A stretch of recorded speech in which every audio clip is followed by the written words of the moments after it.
एक पावन चरित्र है श्री भक्त गोपाल चरवाहे का। पहले ऐसा हुआ करता था कि सबकी गायें जैसे चराए तो सब लोग अन्न आदि जो है उसके घर भिजवा देते थे और गायें छोड़ देते थे।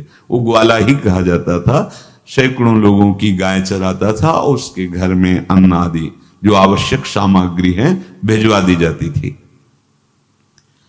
ना तो एक अक्षर वो पढ़ा लिखा था और ना कभी उसने भगवान का नाम या कोई चर्चा सुनी थी। उसके कोई परमार्थ से संबंध ही नहीं था। बस गाय चराते थे, जंगल में रहते थे, पत्नी भोजन पहुंचा देती थी और परिवार चलाने के लिए गांव के लोग दे देते थे अन्न, क्योंकि सबकी गाय चराते थे। ना तो उसको किसी धर्म का ज्ञान था ना किसी साधना का ज्ञान था। एक दिन देखा जंगल से एक मंडली जा रही संतों के। ओ श्री राम जय राम जय जय राम, श्री राम जय राम, ऐसे कीर्तन। संत जन पहले मंडली बना के चलते थे तो नाम कीर्तन पद कीर्तन ऐसे। उसको बड़ा आनंद आया। उसको लगा कि इतने झूम झूम कर संत जन गा रहे हैं, किसी से बात नहीं की, पकड़ लिया। अब पूरा तो नहीं, बस उतना राम राम राम राम ऐसे करने लगा।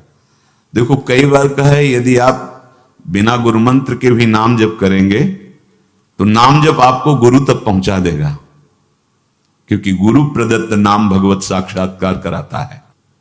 50 वर्ष की अवस्था लगभग हो गई थी। कभी कोई तीर्थ याटन, धर्म कार्य, शास्त्र स्वाध्याय, सत्संग कुछ नहीं। देखो कृपा, विश्वास। अब वो अलौकिक ढंग से नाम में मिठास लगने लगी उसको, तो जोर जोर से कभी कभी नाच पड़ता, चरवाहा ना गाता, तो और जो लोग थे उसका उपहास करते। अरे नरक में भी ठौर नहीं मिलेगी, जिंदगी में कुछ पुण्य नहीं किया। ये ऐसे लोग बहुत उपहास करने वाले। ऐसे करने से क्या मिलेगा, नाम से कुछ हो जाएगा। उसने कहा हमने तो कभी सोचा ही नहीं कि कुछ होगा, हम तो ऐसे ही गा रहे। पर ये लोग उपहास कर रहे हैं, क्या गलत है क्या ऐसा गाना? जब तक दृढ़ ज्ञान नहीं होता तब तक माया फिसला सकती है। उसने कहा कि हम किसी लाभ के लिए, बैकुंठ जाने के लिए या कोई लाभ के लिए नहीं जपते। हमें तो अच्छा लगा, वो गा रहे थे संत जन तो हम गाने लगे। क्या सही में आप लोग समझते हैं कि ये गलत है? उनका तुम मूर्ख हो, तुम्हारी क्या समझ में आए? और उपहास करते उसका। उसके मन में एक बात आई, कोई ये प्रमाण दे दे मुझे कि ये जो मैं संतों के मुख से सुना नाम, ये परम सत्य है, ये परम सुखकारी है और इससे क्या वैकुंठ मिल जाएगा? कोई तो मिले मुझे। और जब किसी के हृदय में ऐसी आकांक्षा होती है तो वही मिल जाते हैं जो सबके हृदय की जानते हैं। एक दिन उसने देखा जब लोग दिल्ली की हंसी मजाक कर रहे थे, उसी समय एक लंगोटी पहने हुए, हाथ में कमंडल और दंड धारण किए हुए कोई वीतराग परमहंस दौड़ा, चरणों में गिर गया। महाराज महाराज, बस एक बात आप बता दीजिए, जो हम राम राम कह रहे हैं, ये लोग उपहास करते हैं, क्या इससे हमारा कल्याण हो जाएगा, वैकुंठ मिल जाएगा? तो उन्होंने कहा बेटा ये बहुत मंगल में भगवान का नाम है, पर हमें लगता है कि तुम्हें गुरुदेव की आवश्यकता है। यदि तुम गुरु कृपा पात्र बन जाओ तो इन उपहास करने वालों की बातें तुम्हारे मन में नहीं लगेंगी और निश्चित तुम्हें भगवत साक्षात्कार हो जाएगा। तो पैर पकड़ लिया और कहा महाराज आप ही गुरु बन जाओ ना हमारे, आप ही हमें मंत्र दे दो। तो उन्होंने कहा हम तो तीर्थ यात्रा में हैं, ऐसा हम नहीं कर सकते, पर यदि तुम भगवान से प्रार्थना करोगे तो तुम्हारे कल्याण के लिए सदगुरु प्राप्त हो जाएगा। इसलिए जैसे कोई पूछते किसको सदगुरु बनाऊं, तुम कहते किसी को नहीं, पहले भगवान को मानो, श्री हरि को, जगत गुरु श्री कृष्ण को, फिर उनसे प्रार्थना करो कि यदि आप आवश्यक समझते हो कि सदगुरु के रूप में आप आकर के हमारा कल्याण करेंगे तो मुझे पहुंचा दो, या आप स्वयं आ जाओ। मैं नहीं खोज कर पाऊंगा, मेरी वो दृष्टि नहीं है कि मैं किसी महापुरुष को पहचान सकूं। मैं तुमसे सत्य कहता हूं, सदगुरु की जो शरण में हो गया तो उसके जीवन नौका की डांट सदगुरु अपने हाथ में ले लेते हैं। फिर उसको कोई भय, कोई उपहास, कोई लज्जा नहीं सताती। वो सुख पूर्वक इस दुखद अपार संसार समुद्र से पार हो जाता है। पर बेटा, तेरे ऊपर भगवान की बड़ी कृपा है, क्योंकि तू संतों को मानता है।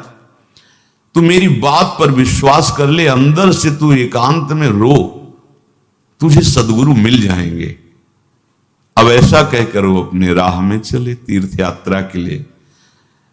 अब वो खोजता, एकांत में बैठकर देखता, कभी कभी वो पेड़ पे चढ़ जाता कि कोई संत तो नहीं आ रहे हैं। अब उसके लिए वहां भोजन पहुंच जाता, पाता, गाय देखता और बस खोज करता कि सदगुरु आ जाए, सदगुरु आ जाए। बहुत समय व्यतीत हुआ, पर उसका विश्वास नहीं टूटा कि संत ने कहा था कि तुम भावना करो कि सदगुरु आ जाएंगे। भगवान सदगुरु बन करके आ गए, वही है सदगुरु। देखा सामने से बड़े तेजस्वी महात्मा बड़े तीव्र गति से आ रहे हैं। वो दौड़ा, गुरुदेव गुरुदेव, चरणों में लौट गया। चरणों में जे ही गिरा तो एक बिजली सी दौड़ी उसके हृदय में। अब बात बन गई, गुरु मिल गए। वो खड़े हो गए, देखते ही सात्विक भाव उत्पन्न हो रहा है, आंसू निकलने लगे। देखते ही मन में आया कि जो संत कह रहे थे सदगुरु मिल जाएंगे, यही हमारे सदगुरु हैं। हृदय में उत्साह, आतुर आवाज, प्रभु मुझे भवसागर से पार करने वाला गुरु मंत्र दे दो। ऐसे थोड़ी दीक्षा दी जाती कि गली चलते दी जाए, दूंगा। जा पहले स्नान करके आ, फिर एकांत स्थान में बैठेंगे, फिर तेरे को उपदेश देंगे।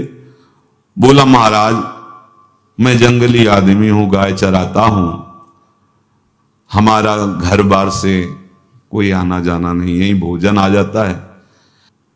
संत ने कहा अच्छा स्नान करो। स्नान करके आए, एक पेड़ के नीचे, भाई मैं तुझे कुछ नियम दूंगा, कुछ शर्त। तो अब महाराज गंवार आदमी है, ना हम आपका कोई नियम पालन कर पाएंगे, ना कोई व्रत पालन कर पाएंगे, ना कोई साधना कर पाएंगे। आप देख लो हमारी हालत, 50 साल का हूं, पढ़ा लिखा बिल्कुल नहीं, कोई धर्म कर्म नहीं जानता, गाय चराता हूं। मुझसे बहुत बातें नहीं सदेंगी, अगर एक कोई बात बता दो तो प्रण करता हूं जिंदगी में प्राण त्याग सकता हूं, पर एक बात, कोई एक नियम कोई दे दो। हमें बहुत नियम तो नहीं समझ में आएंगे, एक कोई बात बता दो कि ऐसा कर लेना और मंत्र जपना, तो हम प्राण त्याग सकते, पर आपकी आज्ञा उल्लंघन, पर बहुत हम बातें नहीं मान पाएंगे क्योंकि हमारे इतना ज्ञान नहीं है। गोपाल के वचन सुन करके बहुत प्रसन्न हुए संत भगवान। एक नियम तुझे देता हूं, हमारे आराध्य देव श्री कृष्ण हैं, गोविंद हैं। आज से तुम्हारे आराध्य देव गोविंद हुए, हां श्री कृष्ण हुए। बिना उनको पवाए तुम्हें पाना नहीं है, बस यही तुम्हारे लिए नियम है। तुम्हारे पास जो आवे, सूखी रोटी, दूध, छाछ, जो भी, बिना उनको पवाए पाना नहीं है। सीधा सरल आदमी। गुरुदेव प्राण चाहे चले जाएं, बिना उनको पवाए आज के बाद कभी जिह्वा पे कुछ नहीं जाएगा, ऐसा गुरुजन आदेश करते हैं वैष्णव मार्ग के पथिकों को कि जल भी बिना अर्पित किए मत पियो। अगर आप बिना अर्पित किए पीते हैं तो आपकी बुद्धि में इष्ट देव के प्रति ममत्व तो नहीं आ पाएगा, नहीं आ पाएगा। अब तो गोपाल नाच पड़ा कि गुरु मिल गए, गुरु मंत्र मिल गए और इष्ट का पहचान मिल गई।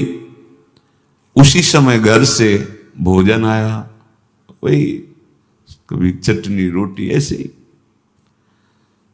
बैठा एकांत वृक्ष के नीचे, आओ गोविंद भोग पाओ। अब गोपाल विचार में लगा कि आ तो रहे हैं ही नहीं, और गुरुजी ने कहा बिना पवाए पाना नहीं। पूरा दिन व्यतीत हो गया। गुरुजी कह रहे थे घट घट में विराजमान भगवान है तो कहीं से भी प्रकट हो सकते हैं, तो अंदर मंत्र जपता हो, कहता आओ भगवान, पाओ आके, नहीं आए। महाराज हमारे गुरुदेव ने आपका ध्यान जो बताया था वैसे ही आओ, आप पाओ आकर के। रात्रि हो गई, देखा पर वो नहीं आए तो भोजन उठाया, गाय को पवा दिया। तो बहुत सी गायें थी, भूखा रह गया। दूसरे दिन फिर भोजन आया, एक पत्ता टोरा, जल से छिड़का पत्ते में और भोजन रखा। भगवान को फिर पुकारा, आओ प्रभु। गुरुदेव ने आज्ञा की, बिना आपको पवाए हम अपनी जबान में नहीं रख सकते। शाम हो गई, रात्रि हो गई, फिर गौ को दे दिया, नहीं पाया। अब एक तो 50 वर्ष की अवस्था और गौओं के पीछे दौड़ना और भोजन पाना नहीं, शरीर में सामर्थ्य धीरे धीरे कम होने लगी। तीसरा दिन, चौथा दिन, पांचवा दिन, छठा दिन, सातवां दिन, दीनानाथ प्राण चाहे निकल जाए, हम गुरु की आज्ञा नहीं तोड़ सकते। अगर आप नहीं आएंगे तो भूखों मर जाऊंगा। पर हम ये बात देखो, ये बात चरवाहा है, कोई साधना पूर्व की नहीं। गौ सेवा के प्रताप से उससे संतों में प्रीति हो गई, नाम की कृपा से, गुरु की कृपा से नामी की प्राप्ति की चाह। ऐसे कई दिन व्यतीत होते गए, अस्थि मात्र होए रहे शरीरा। पूछते कि क्या बात है, भोजन तो हम रोज लाते हैं, आप रोज लेते हैं, क्या पाते नहीं? आपका विषय नहीं। शिक्षा मिलती है यहां, अपने गुरु उपदिष्ट साधन को किसी से बताना नहीं चाहिए।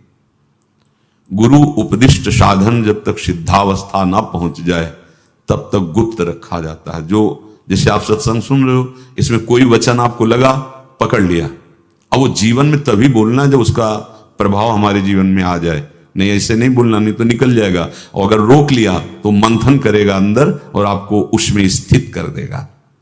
एक भी शब्द नहीं बताया कि हमारी गुरु दीक्षा हो गई, गुरु जी ने कहा था पवा के पाना, और इतने दिन हो गए भगवान तो आ नहीं रहे, इसीलिए हम पा नहीं रहे, तो हमारी ये दशा है। देखो आज का समय ऐसा है कि प्रगट में सब इंद्रियों के पोषण की व्यवस्थाएं भगवान दी, चाहे गृहस्थ हो चाहे विरक्त हो, लेकिन क्या हमारे अंदर निष्ठा है ऐसी? सबरी जी जब उनके गुरुदेव पधारने लगे तो चरणों में रो के गिरे कि प्रभु, इस पूरे विश्व में मुझ अधम को सिर्फ आप ही प्यार करने वाले, आप ही ने दुलार करके मुझे रखा, नहीं सब जगह ठोकर मिलती, कोई भी संत महात्मा हमारी तरफ देखना नहीं चाहते, और प्रभु आप जा रहे हो, आप कैसे जीवन? जानते हो क्या कहा? हम तो भजन के प्रभाव से भगवान के धाम जा रहे हैं बेटा, भगवान स्वयं चलकर तुम्हारे पास आएंगे। सबरी जी बहुत वर्षों तक कभी गुरु के वचनों पर अविश्वास नहीं हुआ, क्यों कहते थे भगवान आएंगे, रोज पावड़े डालती हूँ, सोहनी लगा के जल छिड़कती हूँ, रोज लगता है फुसला तो नहीं दिया गुरु जी ने? नहीं, गुरु के वचन भगवान आएंगे।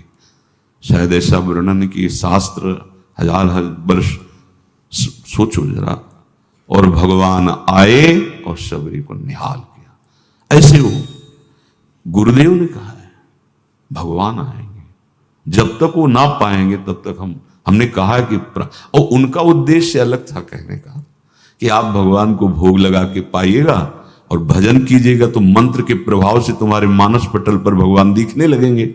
ऐसा होता है, पर वो सीधा आदमी सीधा समझा, जब तक भगवान नहीं पाएंगे तब तक हमें नहीं पाना। 18 दिन बीत गए, कुछ ना खाना ना पीना। गोविंद भी देखते हैं, बाल भक्त ओम प्रकाश जी महाराज यही अपने चामुंडा के पास से उधर, बहुत नामनिष्ठ महात्मा, बाल भक्तों में बहुत ही मानो प्रहलाद जी ही हैं। जैसे प्रहलाद जी नामनिष्ठ भगवान निष्ठ, घट घट में भगवान को देखने वाले, ऐसे श्री ओम प्रकाश जी बाल भक्त। बड़े बड़े महापुरुष गए, हरि बाबा, उड़िया बाबा, सब बस वो यही कहते कि ये श्री कृष्ण का आदेश है। फिर शायद 50 के भी ऊपर दिन गए थे, ऐसे 70 दिन तक उस महापुरुष ने कुछ नहीं खाया, सशरीर अंतर्ध्यान हुए। आज समाधि उनकी बनी। हे, जब महत्व भगवान का जग जाता है तो शरीर का महत्व नहीं।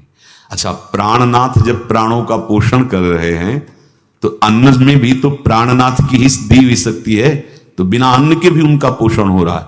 पर ये भागवती का आदेश से, मनमानी करने से नहीं। मनमानी करने में फिर मार्ग रुक जाएगा। भगवान आदेश करते हैं अपनी वाणी से, युक्ताहार विहार से, उचित आहार विहार, वो तो भगवद आदेश होता है। 18 दिन बीत गए। 19वें दिन जब भोजन आया तो पेट की आंतें सब सिकुड़ गई थी। वैसे ही 50 वर्ष के थे, आंखें धस गई थी, उठने की ताकत नहीं। पत्नी ने फिर कहा कि आप कुछ तो बताइए कि क्या आपको कोई रोग हो रहा है? आप भोजन नहीं पा रहे, मैं रुक जाऊं यही आपकी सेवा के लिए, या आप घर चलिए? कोई उत्तर नहीं। आप जाइए, हम ठीक हैं, ऐसा। फिर धीरे से पत्ता लाए, छिड़का भगवान, आओ पाओ आकर के। शाम हो गई, फिर गाय को दे दिया। विचार कर लिया कि अब मरना ही है, मुझे जैसे अधम के पास भगवान तो आएंगे नहीं, वो तो भगवान है, पर मैं अपने गुरु के वचन नहीं तोड़ सकता, मर चाहे जाऊं। 27 दिन व्यतीत हो गए, एक कवल भी अन्न नहीं पाया। न चलने की शक्ति थी, न पत्ता लाने की शक्ति थी, न जल छिड़कने की शक्ति थी।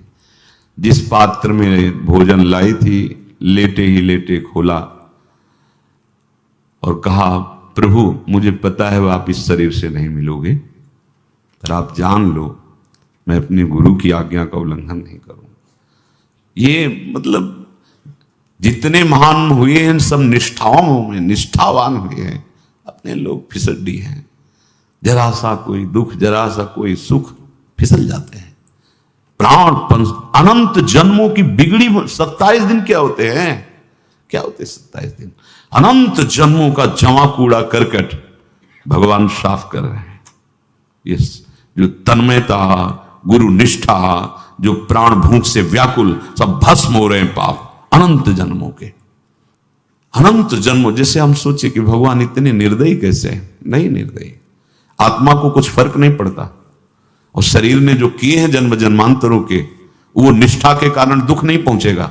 निष्ठावान को दुख नहीं पहुंचता, वो आपको दिखाई देगा दूर से, उसको दुख नहीं पहुंचता, क्योंकि निष्ठा का कवच है, वो कभी कोई भेद नहीं सकता। किसी भी माया के यंत्र में ताकत नहीं कि निष्ठा को भेद सके, उसी को निष्ठा कहते हैं, नहीं भेद पाए। 27वां दिन है। पति की दशा देख करके कहा, स्वामी अब तो आप कहोगे भी तो मैं नहीं जाऊंगी। हम आपकी दशा, इशारे से कहा, आज भर चली जा, क्योंकि उसको लग रहा था आज प्राण निकल जाएंगे। आज भर चली जा, फिर कल से जैसी तेरी आज चली जा। इशारे से, बोलने की भी सामर्थ्य नहीं थी। गोपाल के आंसुओं की धारा चल रही, पड़े पड़े धीरे से खोला जो भोग है, और अंतस्थल, आज बोल भी नहीं पा रहे, अंतस्थल से कह रहे, प्रभु अब चाहे आके पालो या लिवा जाके पवा देना, देख लो आप, आखिरी है, आके पालो या लिवा जाना, अपने यहां पवाना, क्योंकि हमारे यहां तो पाए नहीं आप। बड़े प्रेम से अंदर से आवाज आई, गोपाल। आंख खुली, क्योंकि बोलने की हिम्मत ने, ये अंदर से प्रार्थना की थी, गोपाल वो अमृतमय। गुरुदेव ने कहा था कि उनकी वाणी से अमृत बरसता है। एकदम आंख खुला, देखा वही पीतांबर, वैसे मोर मुकुट, वही मुरली, वही करधनी, वैसे नूपुर, वैसे ललित त्रिभंगी। गुरुदेव ने जैसा वर्णन किया था वैसा ही सुंदर रूप गोपाल के सामने। प्रभु मुखमंडल की मनोहरता देखकर निहाल हो गए। ए निहाल कर देंगे, थोड़ी पीड़ा सहना सीखो। सहत सहत बाढ़े भगति, ग्रह तन गुरु हितगार, ग्रह तन गुरु हितगार, हार अपनी करिमा। सेवक जी कह रहे हैं, देखो गृह तन गुरु हित गार हार अपनी कर, तन मन प्राण गुरु वचनों पर न्यौछावर, जो भी सहना पड़े सहूंगा। मिल गए प्रभु, प्रभु दूर नहीं है। प्रिया प्रीतम बहुत कृपालु हैं। मानो करोड़ करोड़ काम की सौंदर्यता को हे करते हुए प्रभु के लावण्य का प्रकाश हो रहा है। मनहारिणी मुरली, जैसे कहा था अधरों में वैसे अधरों में विराजमान। अच्छा, खास बात ये, ना कोई गाय देख पा रहे, नहीं कोई और चरवाहा देख पा रहा है। ये भगवान, जैसे इस सभा में किसी से बात करें भगवान, किसी से मिले तो पास बैठा व्यक्ति भी नहीं देख पाएगा, ना जान पाएगा, क्योंकि प्राकृतिक इंद्रियां, प्राकृतिक शरीर, और वो चिदानंद में, वो तो जिसको दर्शन देंगे तो पहले दृष्टि प्रदान करते हैं। भगवान जिससे मिलते हैं पहले दृष्टि प्रदान करते हैं, तो गुरु रूप से दृष्टि प्रदान। ये जो अंतर में पुकारा ना, वो अंतर दृष्टि खुल गई, सामने देखा। इतना सुंदर विश्व मोहिनी भगवान श्री हरि का ललित त्रिभंगी रूप कि गोपाल की आंखें नहीं टिकी। इतना सुंदर रूप, आंखें भगवान के तेज के आगे बंद हो गई। जब भी बंद हुई तो देखा मानस पटल पर वैसे ही ललित त्रिभंगी।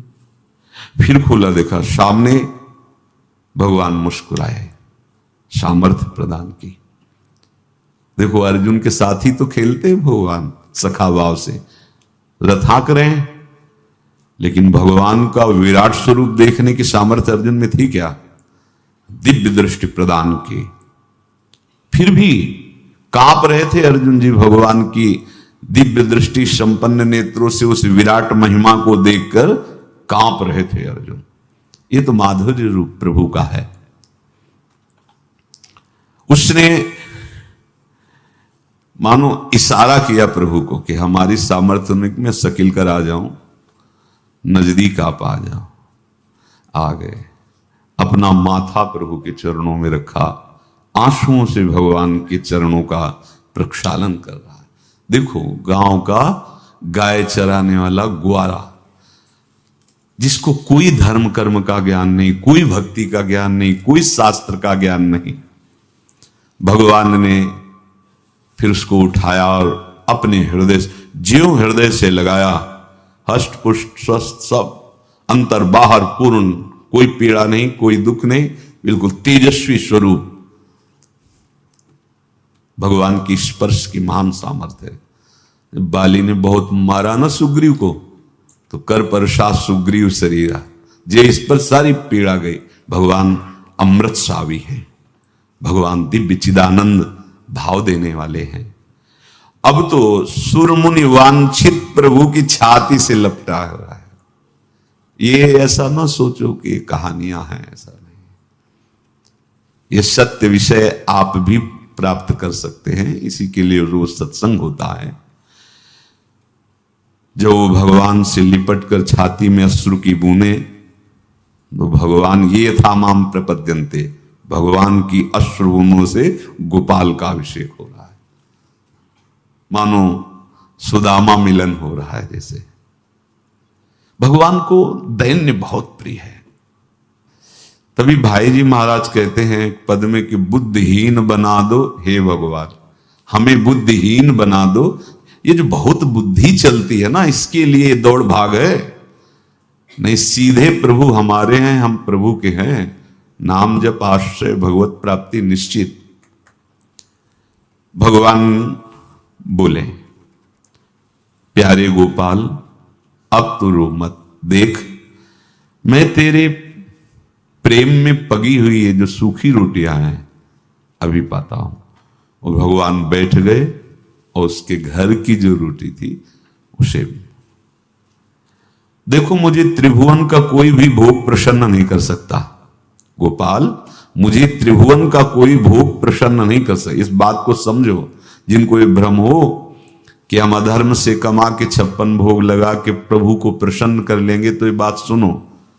कह रहे मुझे त्रिभुवन का कोई भोग प्रसन्न नहीं कर सकता, मैं ऐसे ही अन्न की चाह रखता हूं। भगवान के वचन, जैसे दुर्योधन का महल का सब वैभव त्याग के, स्वागत ठुकरा के और विदुरानी जी के हाथ का छिलका पाया। मैं ऐसे ही अन्न की चाह रखता हूं, भगवान कहते हैं, बलिहारी है। कभी प्यार से एकांत में रो के इनको पवाना सीखो। भले आप इतनी कटोरी में सब्जी, 2 रोटी, और अगर दैन्य भाव से कि नाथ कहां आप और कहां, कैसे आपको पवाएगा, जो छवि है ना, पंखा करते जाओ ऐसे बीच बीच में जल पिला, देखो ना, ये था माम प्रपद्यन्ते तास्तते भजम। आप जैसा मानोगे वैसा भी वो व्यवहार करेंगे, पक्का समझ लो। गोपाल जो सच्चे हृदय से मुझे पुकारता है, मैं अवश्य उसको मिलता हूं। जो प्रेम पूर्वक मुझे पवाता है, मैं अवश्य उसका पाता हूं। पत्रम पुष्पम फलम तोयम ये में भक्त्या, भक्ति पूर्वक जो पवाया। भक्ति पूर्वक का मतलब दैन्य। अभक्त में अहंकार होता है, देखो ये किया मैंने, वो भगवान स्वीकार नहीं करते। वो आपका शुभ कर्म बन सकता है, अब वो भी धर्म से कमाई की है तो, पर भगवान की प्रसन्नता का हेतु होगा दैन्य। जहां भी देखो, हमारे स्वामी को जहां भी देखो दैन्य में बिके हुए पाए गए, दैन्य में।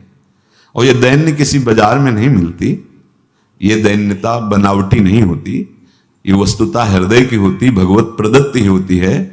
पर जो संत सदगुरुदेव की आज्ञा का अक्षरशः पालन करे तो इस दैन्य का निश्चित प्रादुर्भाव हो जाएगा, अहंकार गलित हो जाएगा। वत्स, मैं किसी भी वस्तु का कभी भूखा नहीं हूं। मानो गोपाल के बहाने से हमको समझा रहे हैं,